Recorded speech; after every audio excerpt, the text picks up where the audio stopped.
The Listening To presents Not the Headlines. I'm Bob Woodley from The Listening Tube. Flag Day in America is a day to think about the Pledge of Allegiance, fly the American flag with pride, and recall the history of the flag. Some of it folklore, much of it factual. My wife and I went to Fort McHenry a few years ago. Fort McHenry is the fort from which the Star-Spangled Banner flew that inspired America's national anthem. It's a very moving tribute to the occasion and literally gave me goosebumps and brought me to tears with pride. I highly recommend it to anyone who has any doubts about the United States of America and for what it stands. Flag Day and Independence Day are especially poignant this year because of the nation's 250th anniversary. I was a young boy when America celebrated its 200th birthday in 1976. It's hard to believe it's been 50 years since then, and when you put it into perspective, 250 years isn't really that long ago. Hell, 250 years is probably the lifespan of Nancy Pelosi's face. But back in 1976, the country was recovering from the Watergate scandal, the resignation of Richard Nixon, the appointment of Gerald Ford as president when he never even took part in a presidential or vice presidential election, and a man named Jimmy Carter who would be campaigning to become the next president. The whole country was going through changes. My high school band played for a Jimmy Carter rally in Harrisburg, Pennsylvania, and the future President of the United States bought each band member a hoagie and a soda. Regardless, we were proud to be there, even though we weren't actually interested in politics. Well, I wasn't. I think I was a freshman that year. I was just trying to keep up with the life that was going on around me. The direction of our country wasn't something to which I gave a lot of thought, as I assumed whoever the president was, they would try their best to do what we needed to be done. Plus, I was trying to learn how to play the tuba, but I had a red, white, and blue hat with a 76 logo on it, and a lot of other people did too. The country celebrated together in 1976.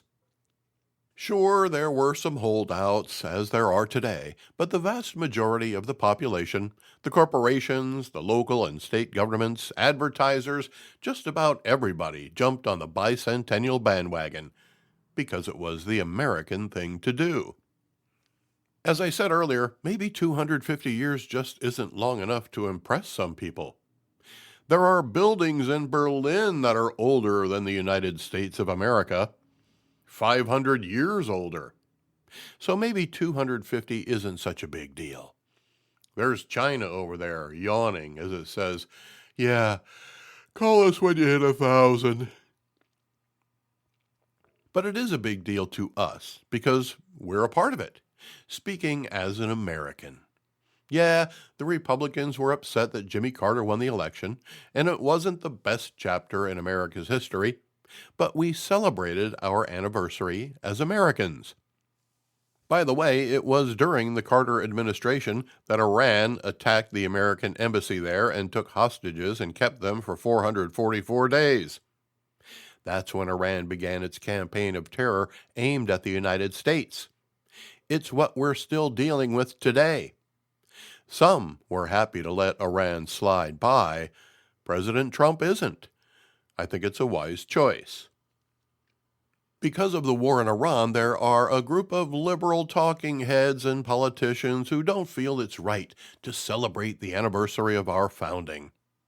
Maybe 250 is the equivalent of a 5-year-old in dynasty years, but we should still get our cake. Democrats are acting like their little sister got to invite some of her friends to your birthday party. And that's just not fair because that's not how you wanted it. So now you're not going to go to your own birthday party. Instead of celebrating the nation's birthday, the liberals are having second thoughts about how guilty they might feel if they celebrate the accomplishments of American history. I can't imagine why Democrats don't want to celebrate all the contributions they've made to make America what it is today. Keeping in mind that 250 years isn't all that long ago, recent history includes Democrats fighting a civil war in order to maintain the slavery of Africans who were shipped to the West Indies by slave traders, most of whom were themselves dark-skinned, and then sold to American plantations. Democrats also fought to maintain segregation between white people and black people, with separate but equal rules that were eventually prohibited by the U.S. Supreme Court. Jim Crow laws, the same laws the Democrats are now using to describe voter ID laws, were championed by the Democrats and led to the longest filibuster in the U.S. Senate when the Republicans tried to pass the Civil Rights Act of 1957. What else have Democrats contributed to the history of our country? Oh yeah, the welfare system. A good idea at the time if you were down on your luck, but now it's turned into a lifestyle for many.